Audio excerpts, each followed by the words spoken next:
So I've had my Bison tonneau cover installed for about a week now. I thought I'd do a quick walkthrough of the features and how it operates, just so you folks can see how it works. I didn't see very many videos or posts about this particular tonneau cover on the Ram 1500 with Rambox, so I thought it'd be good just to make a quick video just walking through it. So this is really similar to the backflip G2 style cover.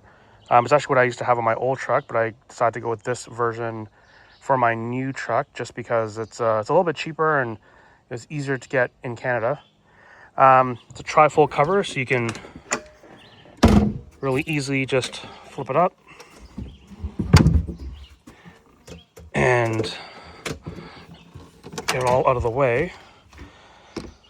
I did like one of the features I liked about this tonneau cover versus the backflip that I used to have is that the backflip essentially on these rails would put a bracket with like a piece of metal that would stick out, and the clips, each one of these parts like have a little like wedge.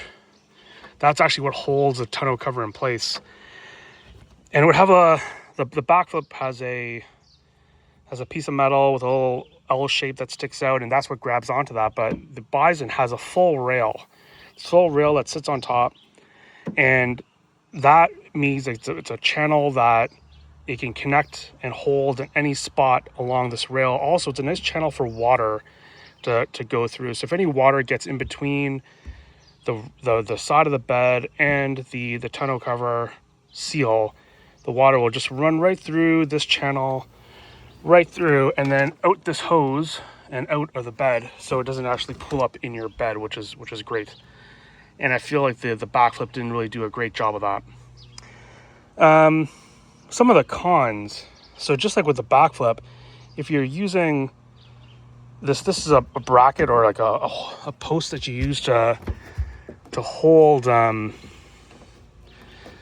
the cover up if you're going to be leaving it in its upright position. So you can slide that, and if it goes all the way,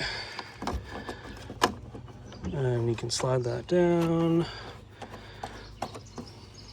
and there's one on the other side. That's actually what keeps it up and out of the way if you want to drive your truck with the cover folded all the way up. So if you got something tall in the bed of your truck, the problem, and just with backflips, there's no real solve for this, because that if you have these mounts that move back and forth, they are restricted in their movement. So you can't really move it like out of this location because these are blocking the rail.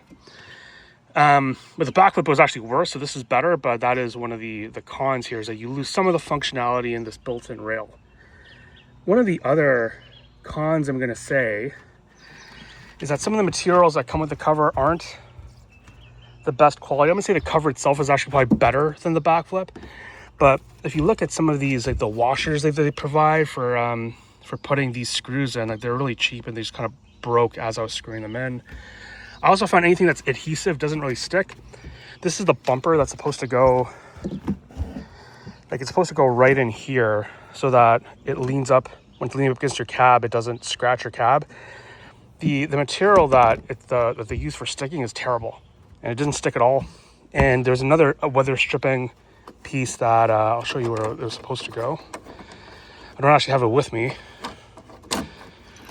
Oh, why is this jammed? It's jammed on that. Jammed on these rivets. There's another bit of an issue. Oh, actually that slides too. Slide that guy out. Clips in there. There's another piece of weather stripping that was actually supposed to go in here, and like there was no way that it was going to stick, especially since I have a bed liner with a textured finish. Like the adhesive that was on the strip was so terrible and poor quality. But so I'm not really sure if it's needed, but that's what I'm doing there. So anyways, other than that, it's a really great cover, and I'll actually I'll just close it up. You can actually just tell by the sound when you're closing it. It's so much more like robust. Now you actually so these are some of the clips you can, if you want to travel with it, just in it's like just kind of fold it up 2/3 of the way, you can actually use these clips to keep it secured. And then if you're not using the clips, you can take them and store them here.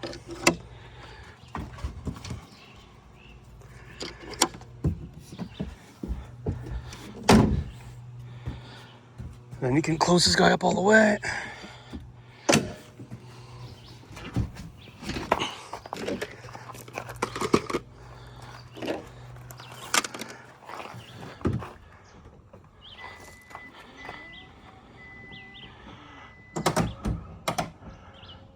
And that's what the truck looks like with the tonneau cover like fully fastened on. You can see that it's nice and flush with the sides of the Rambox, and you still have access to open your Rambox if you need to. It's a pretty slick unit. One of the other drawbacks is and you'll see with any tonneau cover that there's a gap here with that's just like the way Rams are made these days. So there's actually a block you can get and put in here, but I don't have that block yet. And I can see I need to recenter the tonneau cover a little bit because there's a bit of a gap. But even like I said, if some water got in, there's that channel in there. So water would slide down the channel and down through those pipes, old tubes, the hoses down through and out of the bed. So yeah, so that's just a bit of a walkthrough of that tonneau cover, just so you folks kind of know what you're getting into. Hope it's helpful.